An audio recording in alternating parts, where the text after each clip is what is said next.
Panama leaks میں ان کے نام ہے، پیراڈائز لیکس میں ان کے نام ہے، لندن لیکس اور دبئی لیکس میں ان کے نام ہے. سپریم کورٹ سے انہی کے لیڈرشپ کو نااہل کیا گیا ہے.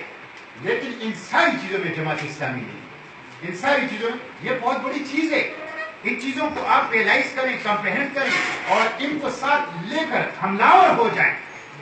مخالفین پر بھی دائرے کے اندر رہتے ہوئے اپنی اخلاقی شان کو برقرار رکھتے ہوئے، اپنی اخلاقی شان کو، اپنی اصول کی پاسداری کرتے ہوئے حملہ ہو جائیں اور عوام تک یہ پہنچائیں. یہ ٹرانسپیرنٹ لیڈرشپ، یہ زبردست قسم کی قیادت، یہ پہنچائیں لوگوں کو. ایسی پارٹی، ایسی قیادت، ایسی تاریخ، ایسا ویژن، ایسا مینیفیسٹو، ایسا منشور، ایسا پروگرام، یہی جو بحرانوں کا حل ہے، چیلنجز کا جواب ہے، یہ لوگوں تک آپ پہنچائیں. اس کو سیل کریں.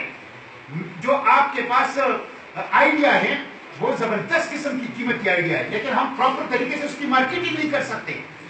اعلیٰ کوالٹی مارکیٹنگ اس کی کریں.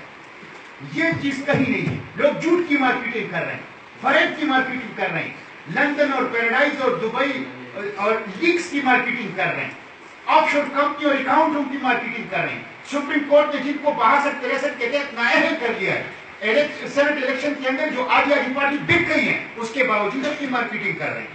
اور ہم جو سب چیزوں میں بڑی صاف ستھرے ہیں، ہم اپنی ٹھیک ٹھاک مارکیٹنگ نہیں کر سکتے. اس کو اصلاح کریں، زبردست قسم کی طاقتور مارکیٹنگ کریں اور عوام کو اپنے ساتھ جو ہیں وہ شامل کر لیں. آپ لوگوں سے بڑی توقعات ہے. آپ ہماری ہیراول دستہ ہے، فرنٹ لائن ہے، اور جنگوں کے اندر اگر فرنٹ لائن شکست کھائے تو اس فوج کو شکست سے کوئی نہیں بچا سکتا. آپ ہماری فرنٹ لائن ہے. آپ کی شکست ناقابل قبول ہے، ناقابل قبول ہے، اور زیرو ٹالرنس. اور فتح اور جیت کے علاوہ ہمارے پاس اور کوئی آپشن نہیں، کوئی سیکنڈ آپشن نہیں. ایک بھی آپشن ہم نے جیتنا ہے. ہم نے ہر صورت میں وکٹری دینی ہے اور کوئی ہمارے پاس آپشن نہیں ہے. اسی کو سامنے رکھیں، اس کے لیے جدوجہد کر لیں. آئندہ 2 ماہ ہے، 3 ماہ ہے، جتنا بھی وقت ہے، یہ مکمل طور پر وقف کر لیں. اس وقت کو خاص اللہ کی رضا کے لیے، اللہ کی جنتوں کے لیے اپنی اس تحریک کو اور اپنے اس لیپ ٹاپ کو، اپنے اسمارٹ فون کو اسلامی انقلاب کے لیے ایک طاقتور ٹول اور ایک طاقتور آلہ بنائیں. بہت شکریہ. واخر دعوانا الحمدللہ.